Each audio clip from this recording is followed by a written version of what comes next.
ओम शांति। आज अव्यक्त महावाक्य 10/8/2025 पुनरावृत्ति 31/10/2006। मुरलीर सारांश सदा स्नेही हेबा सहित जदि अखंड महादानी हेब तेबे विघ्न विनाशक समाधान स्वरूप होइजिब। आज प्रेमर सागर निजर परमात्मा प्रेमर पात्र पिलामानंक सहित मिशिबा पई आसिछंती। तुमे माने मध्य स्नेहर अलौकिक विमान द्वारा एठारे पहुँची जाइछ ना? कण साधारण प्लेन रे आसीछ ना स्नेहर प्लेन रे उड़ी उड़ी एठारे पहुँची जाइछ? समस्तंकर हृदयर स्नेहर लहड़ी उठिबारे लागिछि एवं स्नेह ही हेउछि एही ब्राह्मण जीवनर मूलदुआ। तेणु तुमे माने मध्य जेतेबेले आसीथिल तुमको स्नेह ही आकर्षित करिथिला ना? ज्ञान तो पछरे शुणिल किंतु स्नेह ही तुम मानंकु परमात्मा स्नेही करि देइछि। केबे स्वप्न रे मध्य नथिला जे मु केबे परमात्मा स्नेहर पात्र हेबी, किंतु एबे कौन कहूछ होई जाइछु? स्नेह मध्य साधारण स्नेह नुहे, हृदयर स्नेह, आत्मिक स्नेह, सच्चा स्नेह, निस्वार्थ स्नेह। एही परमात्मा स्नेह बहुत सहजरे मने पकाइबार अनुभव कराई थाए। स्नेह को मने पकाइबा पाई मुस्किल लागे नहीं, बरम भूलिबा मुस्किल हुए। स्नेह एक अलौकिक चुंबक अटे। स्नेह सहज जोगी करिदिए, मेहनतरू मुक्त करिदिए। स्नेहर सहित मने पकाइबा पाई मेहनत लागे नहीं। सेमाने स्नेह करिबार फल मध्य प्राप्त करिथांती। तेबे स्नेह प्रतिकत चारिआडर सबु पिलामाने अटंती, किंतु विशेष करी डबल विदेशी माने स्नेहरे दौड़ी दौड़ी आसी एठारे पहुँची जाइछंती। देख 90टी देशरू किपरि दौड़ी दौड़ी आसी पहुँची जाइछंती। देश भितरर पिलामाने तो प्रभु प्रेमर पात्र निश्चित अटंती, किंतु आज विशेष करी डबल विदेशी मानक पई सुवर्ण सुजोग अछि। तुम समस्तंकर मध्य विशेष स्नेह रहिछि ना? स्नेह अछि ना? केते स्नेह अछि ताकू काहा सहित तुलना करि परिबो? कौनसी तुलना होई परिबो नाही। तुम मानकर गोटिए गीत अछि ना? ना आकाश रे एते तारा अछंती, ना सागर रे एते जल अछि। बेहदर स्नेह, बेहदर प्रेम। बापदादा मध्य स्नेही पिलामानंक सहित मिशिबा पई पहुँची जाइछंती। तुमे पिलामाने स्नेहर सहित मने पकाइल, तेणु बापदादा तुम मानंक स्नेहरे आसी पहुँची गले। वर्तमान समय रे जेपरि समस्तंकर चेहरा रे स्नेहर रेखा चमकुछि, सेहीपरि एबे सेथिरे आउ कौन जोड़िबाको हेब? स्नेह तो निश्चित अछि, एहा तो पक्का अटे। बापदादा मध्य सर्टिफिकेट देउछंती जे स्नेह समस्तंकर अछि, किंतु एबे कौन करिब? बुझी तो गलणी ना? एबे केवल एतिकी सेथिरे जोड़ी दिय जे मते सर्वदा स्नेही होई रहिबाको हेब। सर्वदा, केबे केबे नुहे। तेबे स्नेह तो अतुट अटे, किंतु परिमाण रे फरक रहिछि। तेणु एही फरक बा अंतर को समाप्त करिबार मंत्र कौन? सबु समय महादानी अखंड दानी हुआ। सर्वदा दातांकर संतान विश्व सेवाधारी। सेमाने कौनसी भी समय मास्टर दाता हेबा बिना रहु नथिबे, काहेकि ना विश्व कल्याण कार्य पाई बाबांक सहित तुमे माने मध्य सहयोगी हेबा पाई संकल्प करिछ। चाहे मानसिक सेवा द्वारा अर्थात संकल्प द्वारा शक्तिर दान बा सहयोग दिय, चाहे वाणी द्वारा ज्ञानर दान दिय बा सहयोग दिय, कर्म द्वारा गुणर दान दिय एवं स्नेहपूर्ण संपर्क द्वारा खुशीर दान दिय। तेबे तुमे माने केते अखंड संपत्तिर मालिक अट? रिचेस्ट इन द वर्ल्ड अर्थात विश्वर सर्वोच्च धनशाली अट। तुम पाखरे अखंड एवं असरंती संपत्ति रहिछि। ताहा मध्य जेते बांटिब सेते बढ़ी बढ़ी चलिथिब, कम हेब नाही। काहेकि ना वर्तमान समय रे तुम मानकर अधिकांश आत्मिक भौणी माने भाई भौणी माने एही सब संपत्ति गुड़िकर तृषार्थ अटंती। तेबे कौन तुमको निजर भाई भौणी मानक उपरे दया आसु नाही? कौन तृषार्थ आत्मा मानकर तृषा निवारण करिब नाही? सेमानंकर डाकरा कौन तुम कान पर्यंत आसु नाही? हे आमर इष्ट देवी देवता माने आमको शक्ति दिय, सच्चा स्नेह दिय। तुम मानकर भक्त माने एवं दुखी आत्मा माने दया कर, कृपा कर, हे कृपाळु देवी, कृपाळु देवता कही किभଳି चित्कार करुछंती। समयर डाकरा तो शुणी पारुछ ना? एवं देवार समय मध्य एबे ही अटे। ତେଣୁ ତୁମେ ଆଉ କେବେ ଦେବ? ଏତେ ସବୁ ଅସରନ୍ତି ଅଖଣ୍ଡ ସମ୍ପତ୍ତି ଯାହାକି ତୁମ ପାଖରେ ଜମା ହୋଇ ରହିଛି, ସେଗୁଡ଼ିକୁ ଆଉ କେବେ ଦେବ? କ'ଣ ଶେଷ ସମୟରେ ଦେବ? ସେହି ସମୟରେ କେବଳ ଆଞ୍ଜୁଳି ହିଁ ଦେଇପାରିବ। ତେଣୁ ତୁମର ଜମା ହୋଇଥିବା ସମ୍ପତ୍ତିକୁ ଆଉ କେବେ କାର୍ଯ୍ୟରେ ଲଗାଇବ? ଚେକ୍ କର, ମୁଁ ସବୁ ସମୟରେ କୌଣସି ନା କୌଣସି ସମ୍ପତ୍ତିକୁ ସଫଳ କରୁଛି ତ? ଏଥିରେ ମଧ୍ୟ ଦୁଇଟି ଫାଇଦା ରହିଛି। ସମ୍ପତ୍ତିକୁ ସଫଳ କରିବା ଦ୍ୱାରା ଆତ୍ମାମାନଙ୍କର କଲ୍ୟାଣ ମଧ୍ୟ ହେବ ଏବଂ ତା ସହିତ ତୁମେମାନେ ମହାଦାନୀ ହେବା କାରଣରୁ ସମସ୍ୟା ସ୍ୱରୂପ ପରିବର୍ତ୍ତେ ସମାଧାନ ସ୍ୱରୂପ ବିଘ୍ନ ବିନାଶକ ମଧ୍ୟ ସହଜରେ ହୋଇଯିବ। ସମସ୍ୟାଗୁଡ଼ିକ ପଛରେ ଯେଉଁ ସମୟ ଦେଉଛ, ମେହନତ ମଧ୍ୟ କରୁଛ, କେବେ କେବେ ଉଦାସ ମଧ୍ୟ ହୋଇଯାଉଛ, କେବେ ପୁଣି ଉଲ୍ଲାସ ଅର୍ଥାତ୍ ଅତି ଖୁସି ମଧ୍ୟ ହୋଇଯାଉଛ, ସେଥିରୁ ମୁକ୍ତ ହୋଇଯିବ। କାହିଁକି ନା ବାପଦାଦାଙ୍କୁ ମଧ୍ୟ ପିଲାମାନଙ୍କର ମେହନତ କରିବା ଭଲ ଲାଗୁନାହିଁ। ତେଣୁ ଡବଲ ଫାଇଦା ହୋଇଯିବ। ଆଜି ଏଇଆ ହେଲା, ସେଇଆ ହେଲା, ଆଜି ଏମିତି ହୋଇଗଲା, କାଲି ସେମିତି ହୋଇଗଲା। ତେବେ ବିଘ୍ନମୁକ୍ତ ସମସ୍ୟାମୁକ୍ତ ସବୁଦିନ ପାଇଁ ହୋଇଯିବ। ଯେତେବେଳେ ବାପଦାଦା ଦେଖୁଛନ୍ତି ପିଲାମାନେ ମେହନତ କରୁଛନ୍ତି, ତେବେ ପିଲାମାନଙ୍କର ମେହନତ କରିବା ବାପଦାଦା ଦେଖିପାରନ୍ତି ନାହିଁ। ତେଣୁ ମେହନତରୁ ମୁକ୍ତ ହୁଅ। ପୁରୁଷାର୍ଥ ତ କରିବାକୁ ହେବ, କିନ୍ତୁ କେଉଁ ପୁରୁଷାର୍ଥ କରିବ? କ'ଣ ଏବେ ପର୍ଯ୍ୟନ୍ତ ନିଜର ଛୋଟ ଛୋଟ ସମସ୍ୟା ଗୁଡ଼ିକରେ ପୁରୁଷାର୍ଥ କରି ଚାଲିଥିବ? ଏବେ ଅଖଣ୍ଡ ମହାଦାନୀ ଅଖଣ୍ଡ ସହଯୋଗୀ ହେବାର ପୁରୁଷାର୍ଥ କର। ବ୍ରାହ୍ମଣ ଆତ୍ମାମାନଙ୍କର ସହଯୋଗୀ ହୁଅ ଏବଂ ଦୁଃଖୀ ପ୍ୟାସୀ ଆତ୍ମାମାନଙ୍କ ପାଇଁ ମହାଦାନୀ ହୁଅ। ଏବେ ଏହିଭଳି ପୁରୁଷାର୍ଥର ଆବଶ୍ୟକତା ରହିଛି। କ'ଣ ପସନ୍ଦ ଆସୁଛି ତ? ପସନ୍ଦ ତ? ପଛବାଲାଙ୍କୁ ପସନ୍ଦ ତ? ତେଣୁ ଏବେ କିଛି ତ ପରିବର୍ତ୍ତନ କରିବା ଦରକାର ନା? ନିଜ ପ୍ରତି ସେହି ପୁରୁଷାର୍ଥ ତ ବହୁତ ସମୟ କରିସାରିଲଣି। କ'ଣ କହୁଛ ପାଣ୍ଡବମାନେ? ପସନ୍ଦ ତ? ତେବେ କାଲିଠାରୁ କ'ଣ କରିବ? କ'ଣ କାଲିଠାରୁ ଆରମ୍ଭ କରିବ ନା ଏବେଠାରୁ? ଏବେଠାରୁ ହିଁ ସଂକଳ୍ପ କର। ମୋର ସମୟ, ସଂକଳ୍ପ ସବୁକିଛି ବିଶ୍ୱସେବା ପ୍ରତି ସମର୍ପିତ ଅଟେ। ଏଥିରେ ସ୍ୱସେବା ଆପେ ଆପେ ହୋଇଯିବ, ବାକି ରହିବ ନାହିଁ, ଆହୁରି ବଢ଼ିଯିବ। କାହିଁକି ଜାଣିଛ? ତୁମେ ଯଦି କାହାର ବି ଆଶାକୁ ପୂର୍ଣ୍ଣ କରିଦେବ, ଦୁଃଖ ପରିବର୍ତ୍ତେ ସୁଖ ଦେବ, ନିର୍ବଳ ଆତ୍ମାକୁ ଶକ୍ତି ଦେବ, ଗୁଣ ଦେବ, ତେବେ ସେ ତୁମକୁ କେତେ ଆଶୀର୍ବାଦ ଦେବ ଏବଂ ସମସ୍ତଙ୍କଠାରୁ ଆଶୀର୍ବାଦ ନେବା ହିଁ ଆଗକୁ ବଢ଼ିବାର ସବୁଠାରୁ ସହଜ ସାଧନ ଅଟେ। ଚାହେଁ ଭାଷଣ କର ନାହିଁ, ଅଧିକ ସେବାର କାର୍ଯ୍ୟକ୍ରମ ପଛେ ନ କର, ସେଥିରେ କୌଣସି ଆପତ୍ତି ନାହିଁ। ଯଦି କରିପାରୁଛ ତେବେ କର, କିନ୍ତୁ ଯଦି ନ କରିପାରୁଛ ତେବେ କୌଣସି ଆପତ୍ତି ନାହିଁ। କିନ୍ତୁ ନିଜର ସର୍ବ ସମ୍ପତ୍ତିକୁ ସଫଳ କର।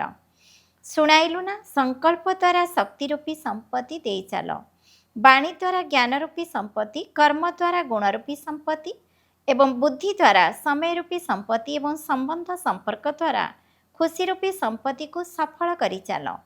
ତେବେ ଏଗୁଡ଼ିକୁ ସଫଳ କରିବା ଦ୍ୱାରା ସହଜରେ ସଫଳତା ମୂରତ ନିଶ୍ଚିତ ହୋଇଯିବ ଏବଂ ସହଜରେ ଉଡ଼ିବାକୁ ଲାଗିବ। କାହିଁକି ନା ଆଶୀର୍ବାଦ ଏକ ଲିଫ୍ଟ ଭଳି କାମ କରିଥାଏ, ସିଡ଼ି ଭଳି ନୁହେଁ।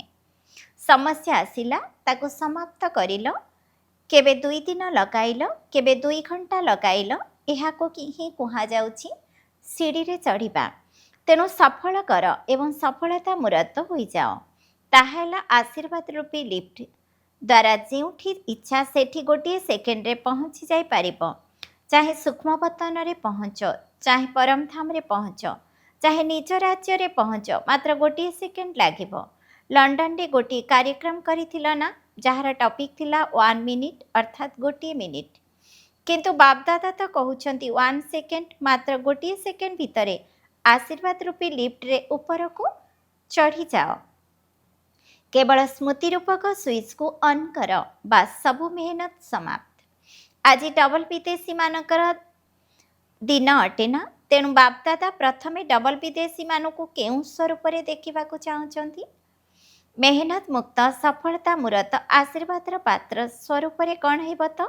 କାହିଁକି ନା ଡବଲ ବିଦେଶୀମାନଙ୍କର ବାବାଙ୍କ ସହିତ ବହୁତ ଭଲ ସ୍ନେହ ରହିଛି। ତେବେ ସ୍ନେହ ତ ବହୁତ ଭଲ ରହିଛି, କିନ୍ତୁ ଶକ୍ତି ମଧ୍ୟ ଦରକାର। ତେବେ ସେମାନେ କମାଲ ତ କରିଛନ୍ତି ନା? ଦେଖ, 90ଟି ଦେଶରୁ ଅଲଗା ଅଲଗା ଦେଶ, ଅଲଗା ଅଲଗା ପ୍ରଥା ପରମ୍ପରା ଭିତରୁ 5ଟି ଯାକ ମହାଦ୍ୱୀପରୁ ଆସି ଗୋଟିଏ ଚନ୍ଦନ ବୃକ୍ଷ ହୋଇଯାଇଛନ୍ତି। अर्थात गोटे ब्राह्मण परिवार रे होई जाइछन्ति, गोटे ही वृक्ष रे आसी जाइछन्ति, गोटे ही ब्राह्मण संस्कृति रे अभ्यस्त होई गलेनी। कण आउ इंग्लिश कल्चर अछि कि आमर कल्चर अर्थात संस्कृति ही इंग्लिश अटे, एपरि तो नुहे ना। ब्राह्मण अटना जो माने भावुछन्ति एबे आमर ब्राह्मण कल्चर अटे से माने हाथ उठाओ। केवल ब्राह्मण कल्चर अन्य कौनसी मिशामिशी नाही, गोटे होई गला ना। बापदादा एहार ही अभिनंदन देउछन्ति जे समस्ते गोटे वृक्षर होई जाइछ। एबे केते भल लागुछि ना। काहाको भी पचार, अमेरिका को पचार, यूरोप को पचार, तुमे किए, समस्ते कौन कहिबे ब्राह्मण अटना ना कहब यूके अटु, आफ्रिकान अटु, अमेरिकान अटु ना, समस्ते ही ब्राह्मण होई जाइछ, गोटे स्वरूपर होई जाइछ। से गोटे स्वरूप हैला ब्राह्मण एवं गोटे ही मत श्रीमत। एथिरे मजा लागुछि ना। कौन मजा लागुछि ना मुस्किल लागुछि? मुस्किल तो नुहे ना। समस्ते मुंड हलाउछन्ति। एबे बाप दादा सेवारे केउ नवीनता चाहुछन्ति। जहाँ भी सेवा करुछ बहुत बहुत बहुत भल करुछ, सेथिपाई तो निश्चित अभिनंदन। किंतु आगको आउ कौन सब सेथिरे जोड़िब? तुम मानक मनरे अछि किछि ना किछि नवीनता दरकार। तेणु बापदादा देखिले जे जहाँ भी सब कार्यक्रम गुड़िक करिछ सेथिरे समय मध्य देइछ एवं स्नेहर सहित मध्य करिछ। स्नेहर सहित मेहनत मध्य बहुत करिछ एवं स्थूल धन मध्य लगाइछ। ताहा तो पद्म गुणा होई परमात्मा बैंक रे जमा होई जाइछि। तेणु ताकु मध्य लगाई नाह, जमा करिछ। फलाफल रूपरे एई कथा देखा जाइछि जे संदेश पहुँचाइबार कार्य, परिचय देबार कार्य समस्ते बहुत भल भावरे करिछन्ति। चाहे जेउठी भी करुथान्तु, एबे दिल्ली रे सेवा हेउछि, लंडन ने मध्य होई जाइछि एवं डबल विदेशी माने जेउ कॉल ऑफ टाइम अर्थात समयर डाकरा बा पीस ऑफ माइंड अर्थात मनर शांति कार्यक्रम करुछन्ति, सेही सब कार्यक्रम गुड़िक बापदादा को बहुत भल लागुछि। एहा छड़ा आउ जहाँ भी सेवा कार्य करिपारिबो ताकु मध्य कर। संदेश तो मिल जाइछि, स्नेही मध्य होई जाउछन्ति, सहयोगी मध्य होई जाउछन्ति, संबंधरे मध्य केही केही आसी जाउछन्ति। किंतु एबे एथिरे आउ किछि जोड़िबा दरकार। जेतेबेले भी कौनसी बड़ कार्यक्रम करुछ सेथिरे संदेश तो मिलुछि, किंतु किछिटा अनुभव मध्य करंतु, जे अनुभव सेमानंकु बहुत शीघ्र आगकु बढ़ाई चलिबो। जेपरि ही कॉल ऑफ टाइम कार्यक्रम रे बा पीस ऑफ माइंड कार्यक्रम रे अनुभव टिके अधिक करिसंती, सेही बळे जे बड़ बड़ कार्यक्रम सब हेउछि सेथिरे संदेश तो बहुत भल मिल जाउछि। किंतु जे माने भी आसीचंती सेमानंक सहित परवर्ती समय रे जोगाजोग रखी अनुभव कराइबार लक्ष्य रख जे से माने किछि ना किछि अनुभव करंतु, काहेकि ना अनुभव को केबे भी भूलिबो नाही एवं अनुभव एभଳି जिनिस जहाँकि न चाहिए मध्य निज आड़क आकर्षित करिब। तेणु बापदादा पचारुछंती प्रथमे जे माने सब ब्राह्मण अट समस्ते ज्ञानर पॉइंट गुड़िकर अनुभवी हेलेनी तो, सबु शक्तिर सबु गुणर अनुभव करुछ तो, आत्मिक स्थितिर अनुभव करुछ तो, परमात्मा स्नेहर अनुभव करुछ तो, ज्ञान को बुझिबारे तो समस्ते पास अट, ज्ञानी मध्य होई जाइछ। एथिरे बापदादा मध्य मत देउछंती, ठीक अछि, आत्मा कण, परमात्मा कण, ड्रामा कण, एही सब ज्ञान को तो बुझी जाइछ। किंतु जेबे चाहिब, जेबे समय चाहि, जेते समय चाहिब सेही बड़ी परिस्थिति रे थाओ ना काहेकि, सेही परिस्थिति भितरे ही आत्मिक शक्तिर अनुभव हेउथिब, परमात्मा शक्तिर अनुभव हेउथिब। ताहा होई पारुछि तो जेउ समय जेते समय पाई एवं जेपरी अनुभव करबाकू चाहिब सेहीपरि होई पारुछि तो ना, केबे किपरि हेउछि भाबुथिब मु आत्मा अटे, किंतु बारंबार देहर स्मृति आसी जाउथिब, तेबे अनुभव कौन काम करिला? तेणु सबु विषय रे अनुभवी मूर्त, सबु शक्तिर अनुभवी मूर्त एवं निज भितर अनुभव को आगको बढ़ाओ। तुमको अनुभव मध्य अछि, एमिति नुहे जे किछि भी अनुभव नाही, किंतु केबे केबे हेउछि, समटाइम अर्थात केबे केमिति। तेणु बापदादा समटाइम चाहू नाहांती, जेहेतु समथिंग अर्थात किछि किछि होई जाउछि, तेणु समटाइम मध्य होई जाउछि। काहेकि ना तुम मानकर लक्ष्य हेला, जदि पचरा जाउछि कौन हेबाकू लक्ष्य रखिछ, तेबे कहूछ बाप समान हेबु। एही गोटे ही उत्तर समस्ते देउछ। जदि बाप समान हेबार लक्ष्य रखिछ तेबे बाबा तो समटाइम एवं समथिंग नथिले। ब्रह्मा बाबा तो सर्वदा रहस्ययुक्त जोगयुक्त स्थिति रे रहुथिले। सबु शक्ति रे सदा केबे केबे नुहे, कारण जहा अनुभव होई जाए ताहा सदाकाल पाई मने रही थाए, केबे केबे नुहे। तेणु प्रथमे निजे सबु कथारे सबु विषय अनुभवी मूरत हुआ। ज्ञान स्वरूप हेबारे अनुभवी, जोगयुक्त हेबारे मध्य अनुभवी, धारणा स्वरूप हेबारे मध्य अनुभवी। ऑलराउंड अर्थात मन वचन कर्म संबंध संपर्क सबुथिरे अनुभवी। तेबे कुहाजिब सम्मानर सहित उत्तीर्ण हेबा। तेबे समस्ते कौन हेबाकु चाहुछ? केवल पास हेबाकु चाहुछ ना? पास विथ ऑनर अर्थात सम्मानर सहित उत्तीर्ण हेबाकु चाहुछ। पास करिबा वाला तो पछरे मध्य आसीबे। तुमे माने तो अति विलंबरे बोर्ड लागिबा पूर्वरु आसी जाइछ। जदिओ केही केही एबे नुआ करी मध्य आसीछंती, किंतु अति विलंबर बोर्ड तो लागी नाही ना। लेट अर्थात विलंबर बोर्ड लागी जाइछि, किंतु टू लेट अर्थात अति विलंबर बोर्ड लागी नाही। सेथिपई जदि भी केही नुआ करी आसीछंती, किंतु एबे भी तीव्र पुरुषार्थ करंतु। पुरुषार्थ नुहे, तीव्र पुरुषार्थ करी आगकु मध्य जाई परिबो। काहेकि ना काहार भी नंबर प्रकाश करा जाए नाही, केवल दुई जनकर नंबर प्रकाश करा जाइछि, बाबा एवं मम्मा। एबे कौनसी भी भाई बा भौणीकर तृतीय नंबर हेबार प्रकाश करा जाए नाही। जदिओ तुमे माने कहिबो बाबांकर तो दादी मानक सहित बहुत स्नेह अछि, ताहा तो ठीक कथा, किंतु काहार भी नंबर प्रकाशित होई नाही। सेथिपई तुमे माने बहुत बहुत गेल्हा तथा भाग्यवान अट। तेणु जेते उड़ीबाकू चाहुछ उड़। काहेकि ना छोट पिलांकु बापा माँ आंगुठी धरी चलाई थांती, अधिक स्नेह मध्य देई थांती, किंतु बड़ मानकु आंगुली धरी चलाई न थांती। सेमाने निज पादरे चली थांती। तेणु केही भी नुआ होइथिले मध्य मेकअप करि पारिबो। एहार सुवर्ण सुजोग अछि, किंतु खूब शीघ्र अति विलंबर बोर्ड लागिबाकू जाउछि। सेथिपई बोर्ड लागिबा पूर्वरु ही पुरुषार्थ करिनियो। तेबे नुआ जो माने प्रथम थर पई आसीचंती, सेमाने हाथ उठाओ। अच्छा, अभिनंदन प्रथम थर पई निजर मधुबन घरे पहुंची जाइछ। सेथिपई बाप दादा एवं सारा परिवार, चाहे देश वाला चाहे विदेश वाला, समस्तंक तरफरु पद्मा पदम गुणा अभिनंदन। चारिआडर पिलामानंकर पत्र मध्य बहुत आसीछि, अनुभव मध्य बहुत आसीछि। तेणु तार प्रत्युत्तर रे बापदादा पिलामानंकु बहुत बहुत अंतरर आशीर्वाद एवं आंतरिक शुभेच्छा पद्मा पदम गुणा देउछंती। बापदादा देखुछंती जे चारिआडर पिलामाने शुणुछंती मध्य एवं देखुछंती मध्य। जेउमाने देखुनांती सेमाने मने तो पकाउछंती ना। समस्तंकर बुद्धि वर्तमान मधुबन रे भी अछि। तेणु चारिआडर प्रत्येक संतान निज निजर नाम सहित स्नेह संपन्न शुभेच्छा स्वीकार करिबो। सर्वदा उमंग उत्साहर डेणा द्वारा उच्च स्थिति रे उड़िथिबा समस्त श्रेष्ठ आत्मा मानंकु सर्वदा स्नेहरे लवलीन रहुथिबा एवं मिसी जाइथिबा पिलामानंकु सर्वदा मेहनत मुक्त, समस्या मुक्त, विघ्न मुक्त, जोगयुक्त रहस्ययुक्त पिलामानंकु सर्वदा प्रत्येक परिस्थिति रे गोटे सेकेंड भितरे पास करुथिबा, सबु समय सर्वशक्ति स्वरूप स्थिति रे रहुथिबा मास्टर सर्वशक्तिवान पिलामानंकु बाप दादांकर याद प्यार एवं नमस्ते।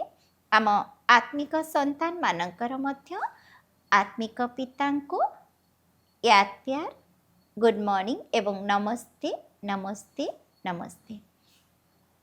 आजिर वरदान, निजर सत्यजुगी स्वभाव द्वारा सत्यजुगी सेवा करुथिबा श्रेष्ठ पुरुषार्थी हुआ। ଯେଉଁ ପିଲାମାନଙ୍କର ସ୍ୱଭାବରେ ଈର୍ଷା କରିବା, ସିଦ୍ଧ କରିବା ବା ଜିଦ୍ କରିବା ବା କୌଣସି ପ୍ରକାରର ପୁରୁଣା ସ୍ୱଭାବ ସଂସ୍କାରର ଖାତାର ମିଶ୍ରଣ ନଥିବ, ସେଇମାନେ ହେଉଛନ୍ତି ସତ୍ୟଯୋଗୀ ସ୍ୱଭାବବାଲା ଆତ୍ମା। ଏହିଭଳି ସତ୍ୟଯୋଗୀ ସ୍ୱଭାବ ସହିତ ସର୍ବଦା ହାଜିର ସଂସ୍କାର ନିର୍ମାଣ କରୁଥିବା ଶ୍ରେଷ୍ଠ ପୁରୁଷାರ್ಥୀ ପିଲାମାନେ ଯେପରି ସମୟ ସେହିପରି ନିଜକୁ ପରିବର୍ତ୍ତନ କରି ସଚ୍ଚା ସୁନା ହୋଇଯାଆନ୍ତି। ସେବା କରିବାରେ ମଧ୍ୟ ଅଭିମାନ ବା ଅପମାନର ଖାଦ୍ୟର ମିଶ୍ରଣ ନଥିବ, ତେବେ କୁହାଯିବ ସୁବର୍ଣ୍ଣ ଯୋଗୀ ସେବାଧାରୀ ଆତ୍ମା। ସ୍ଲୋଗାନ, କାହିଁକି କ'ଣର ପ୍ରଶ୍ନକୁ ସମାପ୍ତ କରି ସର୍ବଦା ପ୍ରସନ୍ନ ଚିତ୍ତେ ସ୍ଥିତିରେ ରୁହ। अव्यक्त इशारा जदि सहज जोगी हेबाकु चाहुछ तेबे परमात्मा स्नेहर अनुभवी हुआ। लवलीन स्थिति रे रहुथिबा समान आत्मा माने सदाकालर जोगी अटंती। सेमाने जोग लगाई नथांती, सर्वदा लवलीन अवस्थारे रहिथांती। जेहेतु सेमाने केबे अलगा नुहंती तेणु जोग कौन करिबे? सेमानंकर जोग स्वतः ही अटे। जेमाने सर्वदा संगर अनुभव होइथाए सेठारे स्मृति मध्य स्वतः ही रहिथाए। तेणु सामान आत्मा मानकर स्थिति सर्वदा साथीरे रहिबार होइथाए एवं सेमाने सर्वदा बाबांक सहित समाहित होई रहिथांती। ओम शांति।